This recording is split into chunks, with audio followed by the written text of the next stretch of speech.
Hola, moi bo día, moitas grazas a toda a xente que está a ver o vídeo este. Tamén quería empezar agradecer especialmente ao Consello de Boiro por ceder este espazo para gravar hoxe e, sobre todo, agradecer á Área de Igualdade da Deputación da Coruña por facer posible esta actividade, esta palestra, na que estaremos falando sobre corpos e sexualidades disidentes, non? Esta conversa é a segunda conversa de tres que forman parte da campaña de Ser e Sentir e podedes vela tanto na canle de YouTube da Deputación da Coruña como na propia páxina web da campaña de Ser e Sentir, non? Hoxe contamos cunha convidada de excepción, isto é algo que se di moitas veces, pero esta vez de verdade, que é June Fernández, que June é unha xornalista e escritora vasca, máis que é neta dunha parella de boirenses, así que queda todo na casa, e ela é, pois, formadora e consultora en comunicación e especializada en feminismos e diversidade sexual. Ela comezou a súa carreira en 2010 na edición del País de Euskadi e a fundadora da revista feminista Pícar Magazine, a cal dirixeu durante 10 anos e, para quen non a coñeza, aínda sigue ser hoxe en día un referente sobre a materia, non? A súa obra céntrase tanto nos dereitos e liberdades das mulleres e das persoas LGBT. Eu tamén estarei participando, son Mario, e así, son de Boiro, son un ninja de ninjures. Teño unha canal de YouTube que se chama Hola, son Mario, son publicista, son profesor, remo no Club de Remo de Cabo da Cruz. A xente que me propuxo estar aquí, supuxo que tiña a formación necesaria para intervir aquí, así que iso estarei facendo, é así, non? Hola June, é así, hola, que podes empezar a falar, non? Hola, bo día. Moitas grazas polo convite. E, bueno, con la pena de todavía tengo como asignatura pendiente aprender a falar galego y estoy muy contenta porque mi relación con Boiro y con Coruña tristemente ha sido muy de veraneante y un poco manteniendo al margen, ¿no? Pues los temas de activismo, y para mí fue una gran sorpresa descubrir a la Unión de Muchachas de Boiro y a Mario, que te descubrí a través de tu camiseta célebre. Y de repente cuando me dijeron, no, es de Boiro, y ahí. Entonces, bueno, muy ilusionada con esta oportunidad también de enredarnos y de seguir construyendo juntos. Ujú. Moitas grazas a ti outra vez por estar aquí con nós, non? Quería empezar esta palestra así, para non demorar moito empezar a falar así, reflexionar sobre quen define que é un corpo válido, non? Ou que é belo ou que é desexable, non? E como operan as normas de xénero, de raza, de capacidade ou de tamaño sobre os corpos.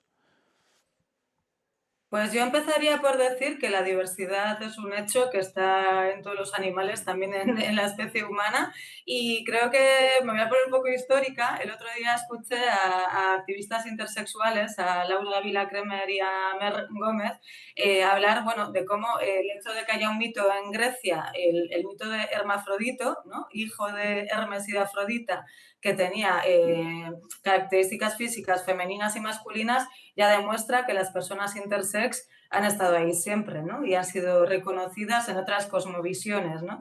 Entonces, ¿quién crea esas normas? Pues los poderes en cada momento.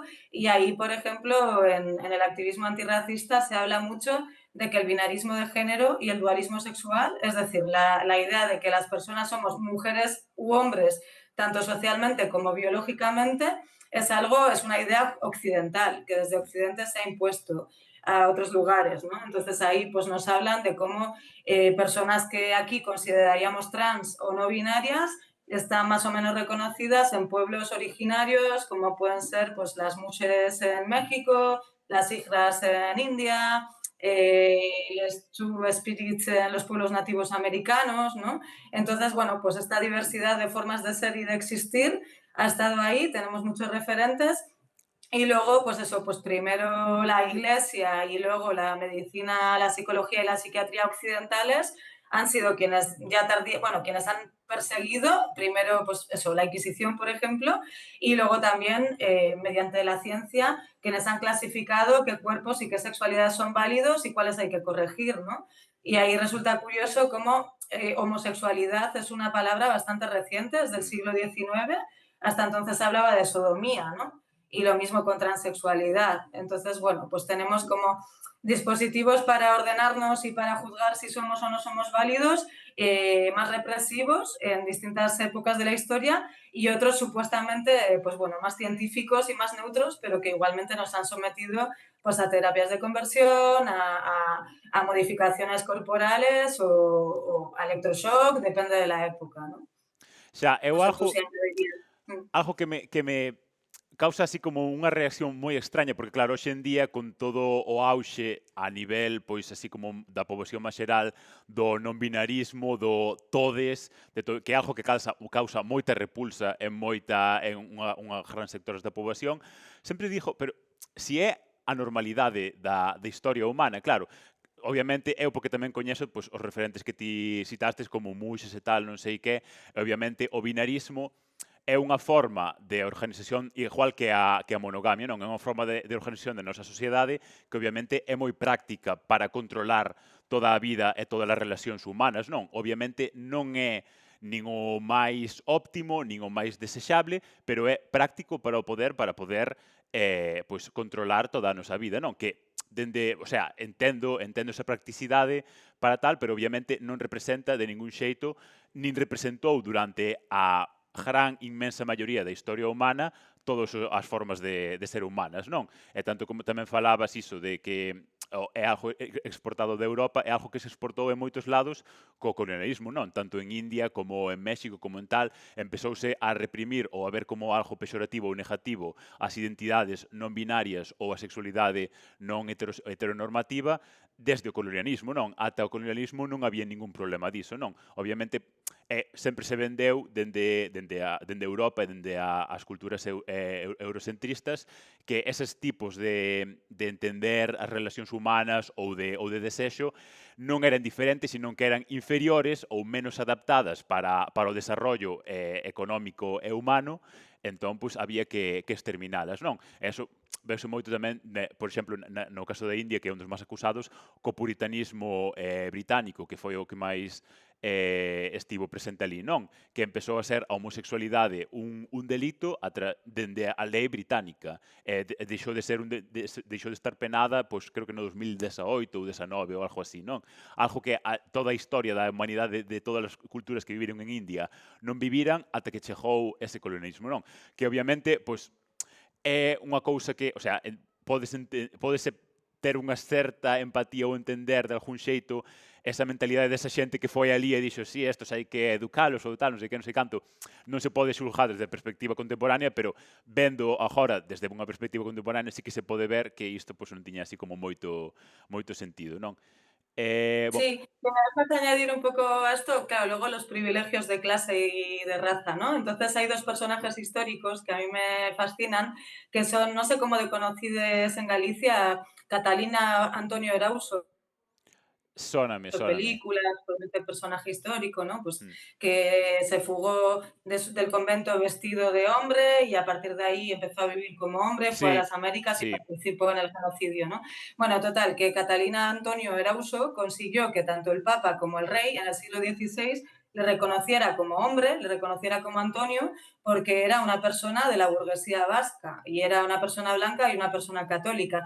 En cambio, por la misma época, un poco antes, vivió Heleno de Céspedes, otra persona que hoy reconoceríamos como un hombre trans, en Andalucía, pero era una persona mestiza afrodescendiente, descendiente de esclavos, era cirujano, se operó a sí mismo el pecho y en ese caso fue juzgado por la Inquisición, ¿no? Mm. Entonces, como dos historias tan parecidas, siempre las clases dominantes, a la vez que imponen normas represoras al resto, tienen mucha capacidad, bueno, esto lo hemos visto con el PP, ¿no? Como al mismo tiempo que se pide que no se acepte, o sea, ahí no me sale la palabra, o sea, el tema de la constitucionalidad de la ley de matrimonio igualitario, al mismo tiempo, pues los gays del PP se casan, ¿no? Entonces, bueno, pues esta doble moral ha estado siempre muy presente. Xa. Bueno, esa cuestión tamén a trataremos máis adiante e así, mas agora quería Sí. preguntarche pola primeira cuestión que ti plantexaras, que é o de máis alado love is love, que é como este lema baleiro que se usa alrededor pois, de toda a diversidade e de todo tal, non? Bueno, do chamado diversidade, non? De la dimensión colectiva de la disidencia sexual e del género, somos comunidade, somos cultura, somos memoria. Bueno, que tes ti que aportar sobre isto? Porque propuxetes esta cuestión? Como que creo que ahora estamos en un momento, pues bueno, de corrección política, ¿no? En la que se habla de, a mí me resultó interesante conocer un término, homofobia liberal, ¿no? La homofobia liberal sería esto, de a mí no me importa lo que cada quien haga en su cama, a mí no me importa lo que cada quien tenga entre las piernas, pero ¿por qué tanta necesidad, ¿no? De hablar de ello, de alardear de ello, ¿no? Últimamente, pues con el presidente, no, con el alcalde de Madrid, pues con todo esto de negar el orgullo, pues es como qué curioso que quienes están todo el rato con la pulserita de España y poniendo banderas de España cada vez más grandes nos digan que qué necesidad tenemos de alardear de nuestra identidad, ¿no? Entonces, bueno, como que creo que muchas veces el abordaje institucional es esto de ser libre, ama a quien quieras y tal, y como que al final no pondría tanto el foco en a quién amo yo o cómo me siento con mi cuerpo, porque muchas veces, no sé, mi experiencia es distinta, pero no sé, Mario, en tu caso, ¿no? Como que muchas veces, por ejemplo, de niño, cuando asumes que eres mariquita, no es tanto por quién te gusta o por cómo te sientes contigo mismo, sino porque la gente te ha puesto Mm. esa etiqueta encima, ¿no? Esa es la vivencia de mucha gente. Entonces, como que no somos tanto a quién amamos, sino la violencia que estamos soportando y a la que resistimos. Y la forma de resistir ante esa violencia ha sido pues la comunidad, ¿no? Formar Mm. comunidad y desde esa comunidad estamos promoviendo cultura, ¿no? Entonces yo como comunicadora, mis proyectos van sobre todo de eso, de ver, bueno, pues de las cicatrices, cómo las convierto en orgullo y cómo son potencia también creativa para cambiar imaginarios. Mm. Sí, gracioso ahora que falaras diso é así, porque claro, eu acórdome eu cando era pequeno é así que obviamente chamanche mariquita antes de que teñas ningún desexo, en plan, que se categorizaría como homosexual, non? É como, eu Mm. acórdome cando tiven o primeiro así como, en plan, cando empecé a ser como na preadolescencia ou tal, non sei que empezas a ter así os primeiros desexos, que tal, e dixen, "Ah, é verdad, tiñan razón, sí que son mariquita, tal, como o sabían, se non o sabía eu?" Pero bueno, a ver, obviamente non é unha experiencia que lle poida pasar a todo o mundo, é así, pero sí que é algo real, non? En plan, és categorizado e és discriminado sistemáticamente antes de que ni sequera presentes ti mismo esas trazas, non? Pero bueno, sí, é algo tal. De hecho, hay muchos mariquitas últimamente como pasando al activismo bisexual y dicen, claro, es que yo me creí que era mariquita y entonces me gustaban también las chicas y era como, no, esto no encaja en lo que me han dicho que yo tengo que ser, ¿no? Y luego Mm. sí descubren pues la diversidad de deseos que tienen, ¿no? Xa. Bon, tamén che quería preguntar sobre a sexualidade como ferramenta de control, non? E tamén de liberación esta, non? Como se impón o desexo normativo e como se emprega a culpa ou a vergonza sobre a túa existencia ou a túa sexualidade como elemento de control, non? Sí, pues bueno, por una parte me viene otra vez el tema histórico y para mí me sorprendió mucho leyendo Calibán y la bruja, que es un ensayo de Silvia Federici, que es como muy de cabecera para las feministas y como que explica cómo la Iglesia en la Edad Media promovió los prostíbulos porque le parecía deseable que los hombres tuvieran sexo en un espacio cerrado y con una lógica heterosexual a las orgías de los aquelarres, ¿no? Digamos, así o bueno, el campesinado como que tenía prácticas de sexualidad que eran más públicas, que eran más disidentes, ¿no? Y eso me parece curioso, bueno, como otro ejemplo de cómo los poderes han dicho pues que el sexo válido es o el reproductivo, ¿no? Monógamo en la pareja o luego la transgresión que solo se permite a los hombres, como puede ser pues la prostitución, ¿no? Y entonces, bueno, pues ahí hay personas que escapamos a esas lógicas y que vivimos la sexualidad de otras maneras, pero efectivamente pues con mucha culpa y vergüenza, ¿no? Yo acabo de leer un libro que se llama Una chica hecha y derecha, que es es de una escritora nórdica y es una historia autobiográfica, es como contemporáneo, ¿no? Es la historia de una chica que teniendo padres de izquierdas, progres, abiertos a la diversidad y viviendo en una comunidad aparentemente progre como Noruega, siente una vergüenza y una culpa tremenda de ser lesbiana hasta el punto de recurrir ella misma a las terapias de conversión, ¿no? De ir ella misma a un psiquiatra a que la corrija. Y me identifiqué bastante porque, de hecho, mi familia se enteró de que yo era bisexual, boyera, bueno, yo como que entre lesbiana, bisexual, como habito las dos identidades, se enteró por mi actividad periodística y pública. O sea, yo antes aparecía en listados de las lesbianas influyentes de España antes de que lo supieran mis abuelos, por ejemplo, ¿no? Y mis abuelos lo supieron porque algún primo de Boiro lo contó en una comida familiar, de hecho, ¿no?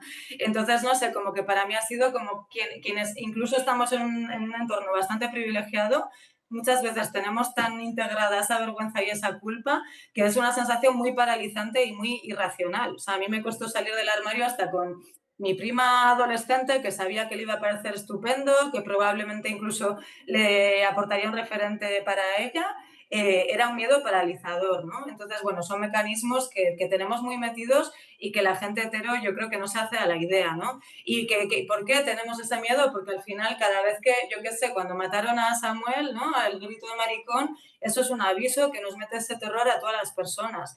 Y cada vez que vemos una película, luego hablaremos de ello, en el que el personaje LGTBI sufre, es un aviso de que nuestras vidas están destinadas a la desdicha, ¿no? Entonces, por eso necesitamos también como pues cambiar imaginarios y mostrar vidas amables y posibles y disfrutables, ¿no? Mm. Bom, quería falar dúas cousas, e así, unha delas que é algo que non se fala moito, pero que é unha realidade tangible, que é que a LGBTfobia e o racismo son cousas que son transversais a todas as formacións políticas e toda a xente que se adscribe a todos eses pensamentos políticos, ou seja, a esquerda, sempre se fala moito da dereita de que é moi mala, tal, non sei, que é certo, non? Pero o racismo e a LGBTfobia, o sea, está intrínseca en todos os espectros políticos. Ou seja, quen pense que non, o sea, mintes a si mesmo, porque, vamos, o seja, eu vexo, o sea, de primeira man en todos lados, vamos. O sea, sen ningún tipo de reparo nin de contemplación, non? Por outra banda, xa non me acordo que máis quería relatar. Que foi o último que falara? Xa non me acordo. Lo de la familia, los armarios, la Ah, sí, culpa, la sí, sí. vergüenza. Que claro, é un medo a salir do armario que é un medo real, porque ti obviamente levas toda a túa vida escoitando os comentarios e como se fala, e como se trata, e como da a xente LGBT, non? Ti obviamente, pois, como medida de protección para ti mesmo, pois prefire moitas veces moita xente vivir como nunha ambigüidade que expoñerse claramente a sufrir tamén esa violencia ela mesma, non? Tamén falabas de relación e das pontes e brechas entre a disidencia sexual e a disidencia lingüística. Sí, bueno, esto tiene que ver con que uno de los libros que he hecho con una compañera, Maya Álvarez Uría, se llama Mario Kerak, que es como hemos traducido en euskera queer, la palabra queer, y bueno, el subtítulo es en euskera cómo decir y cómo ser boyera en euskera, ¿no? Entonces, bueno, pues es por una parte esta idea de que no somos solo vivencia individual, que también somos comunidad, que también somos resistencia y que también producimos cultura. En este caso, pues metemos una antología de obras de lesbianas en euskera. Y por otra parte, bueno, también creo que una vivencia muy habitual en quienes tenemos más de un eje de opresión o de disidencia es el sentirte todo el rato en tierra de nadie, ¿no? No sé si a ti te ha pasado el decir, claro, pues en los sectores de promoción de la lengua, por ejemplo, es como, vale, son sectores muy hetero y el ambiente LGTBI, pues es, por ejemplo, muy castellano hablante, ¿no? No sé, Sí, esto es una totalmente. vivencia muy habitual en el País Vasco hasta hace poco, ¿no?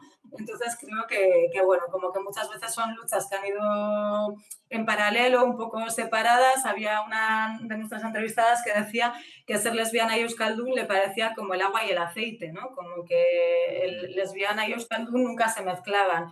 Entonces, bueno, pues como sé que es un tema que a ti te motiva y te mueve especialmente, pues quería sacar esa cuestión, ¿no? Y pues esta idea que yo también, yo al final, pues mi familia, mis abuelos perdieron el gallego, mi madre aprendió euskera cuando fue madre y me habló en euskera, pero luego también pasamos al castellano enseguida y para mí ha sido un proceso como el decir, mira, yo de niña de alguna forma era bilingüe y bisexual, en algún momento se me impusieron como la hegemonía del español y la hegemonía de la heteronorma, ¿no? Mm. Y como pues para mí han sido dos procesos paralelos, el decir voy a romper con la heteronorma y voy a romper con la hegemonía del castellano y creo que explorar esos paralelismos puede estar bien, ¿no? También con el tema del estrés, el estrés de las minorías, ¿no? O sea, como esto lo estamos trabajando bastante aquí, pues el decir, a veces se parece, ¿no? Como cómo te sientes de nerviosa cuando vas a hablar en euskera,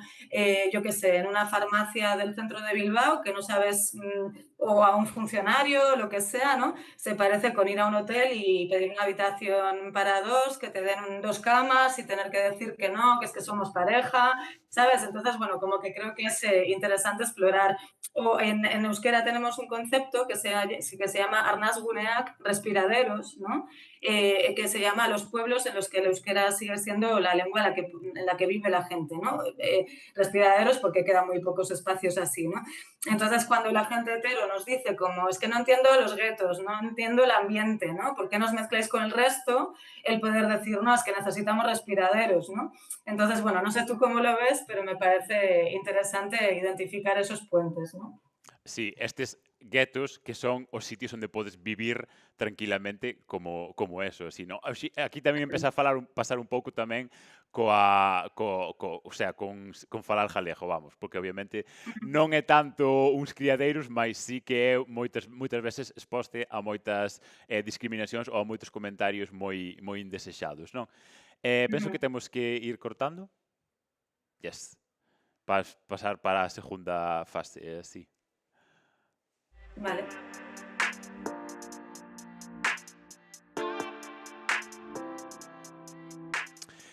Tamén quería preguntarche sobre a representación da diversidade sexual e corporal nos medios e no audiovisual. Obviamente, moitas veces as pezas culturais, as pezas audiovisuais son unha forma moi efectiva de comunicarnos ou de normalizar ou de visibilizar moitas realidades e non sempre este tipo de individuos ou este tipo de individuos con estas características pois eso, sociais ou físicas ou culturais non sempre levan como a mellor representación, non? Por uns ou por outros motivos. Ti que pensas sobre isto?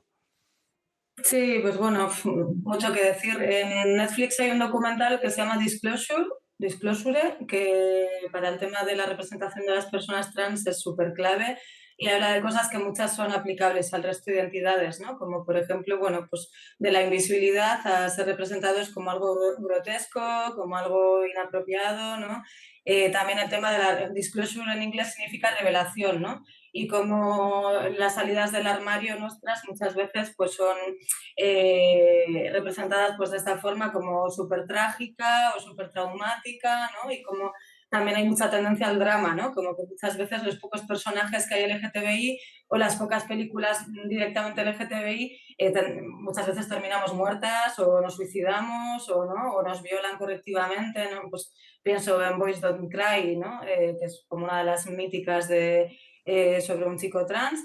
Y luego también ocurre que últimamente se intenta normalizar nuestra presencia, muchas veces creo que los personajes son súper normativos, ¿no? Por ejemplo, en Peppa Pig, yo que soy madre, en Peppa Pig de repente hay dos madres, pero las dos son como pues las dos cerditas con el vestidito, bueno, no me acuerdo si son cerdas o es otro animal, pero las dos son femeninas, una es médica y la otra es ama de casa. Y esto no es en la televisión gallega, pero por ejemplo en la televisión vasca cuando en el programa, la serie juvenil, hay un chico trans o hay una chica lesbiana, pues también siempre como muy ligado al amor, un físico súper normativo.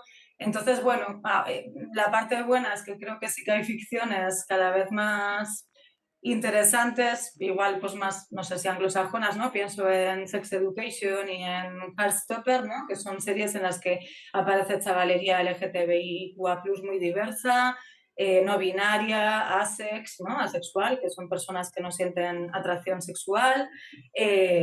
Bueno, y en la literatura también creo que ha habido un cambio potente, ¿no? De repente tener a mujeres trans como Alana Portero o Camila Sosa, pues creando sus novelas con sus historias, también muy cruzadas por la clase social, por ejemplo. Así que bueno, ahí vamos. No sé cómo lo ves tú como creador de contenidos.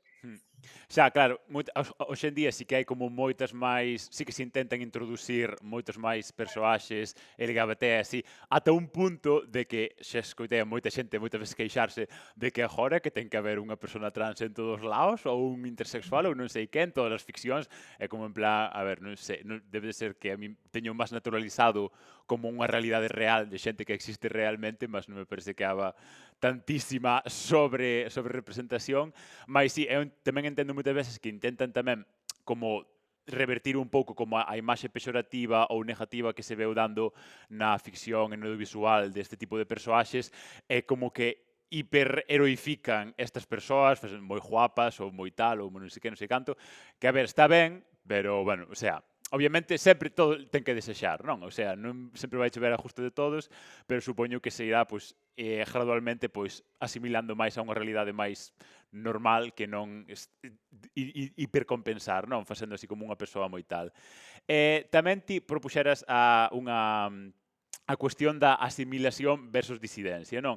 E poñías unha cita de Cristo Casas que sabe falar gallego máis ou menos perfectamente porque estuvo un ano de psicoe en Santiago e así, que fixen un podcast con él un día, decía, abolir el matrimonio, universalizar el cruising, es decir, la postura queer de cuestionar la norma en vez de la tendencia a aceptarnos si nos casamos, tener hijos, una hipoteca, que, claro, obviamente, está, sobre todo agora, cos 20 anos do matrimonio igualitario este ano, que está moi ben ter a opción de casarse e casar dentro da normativa heteronormativista, que nunca realmente che vai a aceptar plenamente, obviamente, porque non está construída para unha persoa como a ti, mas que tampouco non é a resposta definitiva para estas persoas, non? Sí, bueno, enlazándolo un poco con lo de la ficción, ¿no? Pues, por ejemplo, si habéis visto la comedia Modern Family, ¿no? Pues vale, hay familias diversas y una es gay y entonces tienen hijos, si son ricos, tienen hipoteca, como que el imaginario siempre es ese. Entonces es como, vale, os aceptamos si funcionáis como nosotros, cuando en realidad la gracia o lo deseable sería entender que las personas disidentes de sexo y de género estamos abriendo brechas de libertad para toda la ciudadanía, ¿no? Pues al final, no sé si hoy en día cualquier chico puede llevar pendientes o es cada vez más habitual que los chicos se pinten las uñas, ¿no? Esto es porque lo empezaron a hacer los maricas y si las mujeres llevamos pantalones es porque lo empezaron a hacer las lesbianas masculinas, por ejemplo, ¿no? Entonces, como que creo que es una pena que en vez de aprender de nuestras disidencias y de nuestra libertad sexual, se nos incluya pues en un modelo pues como supernormativo, ¿no? Y yo por eso últimamente estoy investigando también mucho esta cuestión de las sexualidades no normativas, ¿no? Pues ahora hay mucha polémica con todo esto del femsex, ¿no? De las fiestas de gays que se drogan y tienen sexo, ¿no? Y es como se está utilizando como excusa el femsex para hacer redadas policiales en saunas, por ejemplo, ¿no? Y al final es lo mismo que cuando en el siglo XVI se hacían redadas contra los sodomitas, ¿no? O sea, al final la lógica sigue siendo la misma. Entonces, yo siempre cito unas palabras de Cameron, el que fue primer ministro del Reino Unido, que decía, yo no estoy a favor del matrimonio gay pese a ser conservador, sino porque soy conservador. Es decir, yo prefiero que los gays estén casándose que en saunas, que te puedes casar e ir a saunas, es una dicotomía bastante falsa, ¿no? Entonces, bueno, como que esto yo lo vivo también como lesbiana, como bollera, como bisexual, como sea. Yo como madre, pues para ser madre de mi hija y que mi hija tuviera dos madres, la ley nos obligaba a casarnos, ¿no? Entonces luego todavía en ambientes más antisistema era la vergüenza de, oh, te has casado, has pasado por el aro. Y es como, ya, claro, he pasado por el aro porque la alternativa del sistema era que mi hija o tuviera solo una madre reconocida o la otra madre tuviera que adoptarla, ¿no? Entonces, como todo el rato tenemos como, tanto en el imaginario, ¿no? Los referentes culturales como las leyes, por ejemplo, no nos permiten o nos ponen trabas legales para que nos inseminemos en casa con el semen de un amigo o de un familiar. Si lo hacemos de esta manera, pues ese donante en el futuro puede reclamar la paternidad y se la van a reconocer, ¿no? ¿Por qué se hace esto? Porque es mejor que paguemos 5.000 euros por una in vitro en una clínica privada, ¿no? Entonces ahí también entra el factor del mercado. O sea, a los gays se les está derivando a la gestación subrogada, que es un tema sobre el que he escrito un libro, aprovecho para hacer publicidad. Porque resulta, pues bueno, una forma de reproducir la familia de siempre, vas a ser padre de verdad, incluso biológico, vas a tener tu familia feliz de postal y de paso vas a generar mucho tráfico de dinero del que se van a lucrar pues, las agencias intermediarias, la industria de la reproducción asistida, la banca, porque vas a tener que pedir un crédito seguramente para pagar 100.000 euros que cuesta este proceso, por ejemplo, ¿no? Entonces, bueno, como que sí que creo que es importante visibilizar nuestras formas distintas de ser, cuestionar la familia tradicional, visibilizar las familias elegidas, el vivir en comunidad, la crianza colectiva, ¿no? Los acuerdos de crianza fuera del amor romántico o fuera de la familia convencional y así permear, contaminar, entre comillas, nosotras la heteronorma en vez de que la heteronorma nos asimile. Claro que, como ti ben decías, é así que isto non son cuestións que únicamente tocan a xente que se pode englobar dentro das demografías LGBT, non, que isto son Claro, cuestións que xeran opresión e desconforto e infelicidade para toda a poboación, ou seja, non todo o mundo se encadra dentro das relacións tradicionais, e claro, de feito, eso que pasa, pois eso, que estea normalizada a prostitución solamente para homes, ou todas estas cuestións que son unha resposta ou o efecto de impoñer un modelo que sí que é moi rentable para controlarnos dende o poder, pero que realmente non representa a diversidade de sentir nin a natureza humana en sí, non? Pero bueno, iso. pero es que, por ejemplo, la gente hetero no se están haciendo redadas en los clubes de swingers, ¿no? O sea, Xa, la gente hetero también tiene prácticas sexuales no normativas, pero lo llevan de forma clandestina, con una doble vida, y al final, pues la persecución va muy dirigida pues a la homofobia, a la lesbofobia, a la bifobia y demás, xa. ¿no? Que tamén decías antes que tamén poñía moito o foco no consumo de drogas ou no chemsex, que é isto de drogarse mentres que manter relacións sexuais, como que, ou sexa, o consumo o sea, non para de dispararse. Obviamente, non é únicamente na demografía LGBT que consume droga, todo o mundo está, o sea, puesto está, pero bueno, eso obviamente son cousas que non veñen aquí, non? Pero bueno, ou sexa, que é un problema de saúde, o sea, global, non únicamente dunha demografía, non? Tamén quería falar sobre os corpos avellentados e, sobre todo, envellecer dentro da disidencia, non? Tamén falaba moito, como dixestes antes, pois é unha cita, Cristo Casas, que obviamente moita xente na terceira idade, non? Ten que volver ao armario para non sufrir aínda máis discriminación dos seus propios coidadores ou que medra sen ter unha familia ou unha rede de apoio familia que poida ter, obviamente ten que seguir confiando na súa rede de amizades ou nas súas redes de apoio hasta pois, ao fin dos seus días, non? E eso é unha cuestión que se está tratando moito, non? Como se embellece estando dentro da disidencia, non? Sí, yo creo que hablamos sobre todo de, bueno, gays, lesbianas, bisexuales, pero me pregunto también cómo van a envejecer las mujeres trans, teniendo en cuenta pues, que muchas han estado expulsadas del mercado laboral, que muchas pues, han dedicado a a la prostitución o a los shows de transformismo, por ejemplo, pues cobrando en B. Y pues ahí vamos a ver, ¿no? Como la falta de red, muchas veces de red familiar, por ejemplo, y cuando acceden a recursos institucionales, como tú dices, pues el volver al armario, ¿no?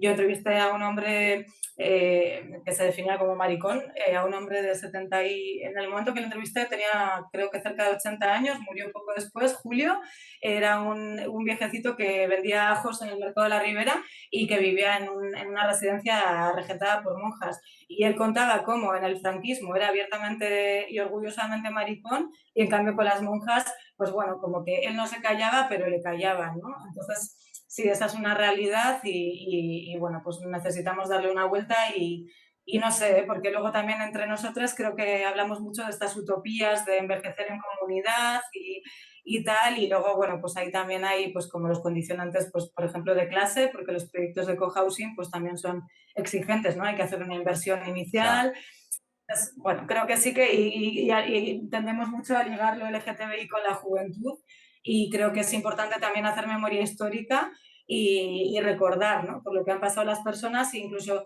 eso, en los proyectos de memoria histórica antifranquista, incluir a la gente que ha resistido a la ley de vagos y maleantes, por ejemplo, ¿no? Entonces, bueno, como que creo que está la cuestión material, la cuestión de cuidados y también la cuestión de dignificar la vida y de la memoria, ¿no? Y el reconocimiento social. Ujú. Ti tamén propoñías a cuestión, o sea, das persoas trans como chivo expiatorio da extrema dereita, non? E do feminismo académico institucional, non? Como, pois, tamén o mismo que as persoas intersex, ou as mulleres e homes e persoas non binarias que desafían estas normas de xénero. Como ves ti esta cuestión hoxe en día e como se usa esta demografía para despois, en última instancia, ir a por todo o resto, non? Sí, pues bueno, con mucha preocupación. Yo creo que ahí cabe recordar en las Olimpiadas del año pasado, ¿no? El caso de la boxeadora argelina Iman Khalid, ¿no? Que se difundió el bulo de que se había dejado cao a su contrincante italiana, era porque no era una mujer de verdad, ¿no? Primero se pensaba que era una mujer trans, luego que era una mujer intersex, pues que igual tiene cromosomas XY o testosterona alta o lo que sea, y la cosa es, pues, me parece un ejemplo claro de cómo, por una parte, el odio hacia las personas trans salpica a muchas otras personas, como pueden ser las personas intersex, las mujeres intersex en el deporte, y cualquier mujer que rompa con el estándar de que las mujeres no somos fuertes. Es decir, en el deporte se están haciendo pruebas de verificación de sexo sistemáticamente a todas las mujeres que logran marcas destacables, porque si eres tan fuerte, tan buena y tal, pues igual es que no eres mujer del todo, igual es que biológicamente tienes una ventaja, ¿no? Mm. Cuando en cambio, cuando un hombre, yo que sé, en baloncesto mide más de 2 metros, no se le mira qué cromosomas tiene, no se le mira a ver si tiene una variación en los cromosomas que explique esa ventaja competitiva, ¿no? O sea, como que se asume que un hombre puede ser todo lo fuerte que quiera, mientras no se dope, no se cuestiona que tenga de media más testosterona que el resto, ¿no? Entonces, bueno, como que creo que ahora mismo se ha construido esta falacia de que los derechos de las mujeres trans son una amenaza para el resto de las mujeres, cuando en realidad es todo lo contrario. O sea, la vigilancia contra las personas trans lo que activa es la vigilancia contra toda persona que rompa con las expectativas de género, ¿no? Sobre todo las mujeres que, bueno, no sé si estoy yendo rápido y lo estoy liando, pero también es muy triste ver eso, como la extrema derecha y mandatarios como Trump, como Milei o como Meloni salieron a azuzar el bulo de Iman Khalid y eso pues ha favorecido cosas, pues desde que en Reino Unido a las mujeres trans se las deja de considerar mujeres a efectos de aplicar las políticas de igualdad. Entonces, bueno, como que estamos también en un momento en el que más allá de la discusión sobre las identidades trans, se utiliza a las personas trans como chivo expiatorio, de la misma forma que ahora estamos viendo en Torre Pacheco, que se está utilizando como chivo expiatorio a las personas clasificadas como moros, ¿no? Que es algo, por otro lado, que viene de la Edad Media y de las cruzadas, o sea, al final todo nos lleva a los reyes católicos, en definitiva, ¿no? O sea, como que el proyecto este de homogeneización social y de limpieza social en el que solo se reconoce una patria, una raza pura, una religión válida y una sexualidad normativa, como que nos arrastra y en cada época histórica tiene un componente, ¿no? Y ahora mismo las mujeres trans son las que están soportando niveles de odio más fuertes, ¿no? Entonces os animo a no caer en esta propaganda absurda, estas ideas de pensar que sea amenazante que una mujer trans, no, que un hombre se haga pasar por mujer para ir a la cárcel de mujeres y violarnos o para entrar en nuestros vestuarios y vamos a conocer cuál es la realidad de las mujeres trans que en parte es de violencia, de transfeminicidio, de violencia sexual, de acoso, pero también es de mujeres que luchan, mujeres que crean y mujeres de las que tenemos mucho que aprender, ¿no? Mm. Sí, isto que falabas agora da boxeadora esta, claro, obviamente cando agora Trump entrou bueno, non me gusta ter que poñer en foco así nada de Estados Unidos, pero bueno, toca, así que impulsou unha serie de medidas así moi controversias e tal, unha delas era tamén para impedir que a xente trans participara nos deportes ou así, non? E cando o señor, pois non sei cal será o equivalente de ministro ou que sexa, que era o encargado de anunciar esa lei, dixolle un periodista que había oito deportistas trans o sea, cando había medio millón de deportistas federados. Era como en plan, oito persoas, o sea, son como unha issue, como un problema estatal, en plan, algo que unha das primeiras normas que impulsou para vetar a 8 persoas no medio de medio millón de persoas para que non competiran. Ou seja, esta é a axenda que nos intentan impoñer para non pensar en problemas reales. Ou seja, en plan, que me importa a mí que 8 persoas estén competindo ou tal? E aparte que iso, en plan, esas 8 persoas se ganan é porque son uns monstros, non sei que, cousas que non son realmente problemas reales, pero que os queren poñer como foco, como dixías ti, chivo expiatorio para desfocar a atención dos problemas reales que experimentamos, non o mismo que a xente migrante ou así. Non é, o sea, obviamente sí que pode haber problemas ligados a istos, pero non son o foco dos nosos problemas. Os nosos problemas están made in Spain ou made in the USA, ou seja, non veñen importados nin exportados, ou seja, os problemas créanse e resolvense desde aquí, non? Pois podemos ir xa despedindo esta palestra e así, moitas grazas outra vez ao Consello de Boiro polo espazo e a Igualdade de Deputación da Coruña por impulsar este espazo e moitas grazas a toda a xente que veu consultar este material e agardo que fora de axuda ou de informativo para que non considere así oportuno e moito obrigado, moitas grazas. Moitas grazas.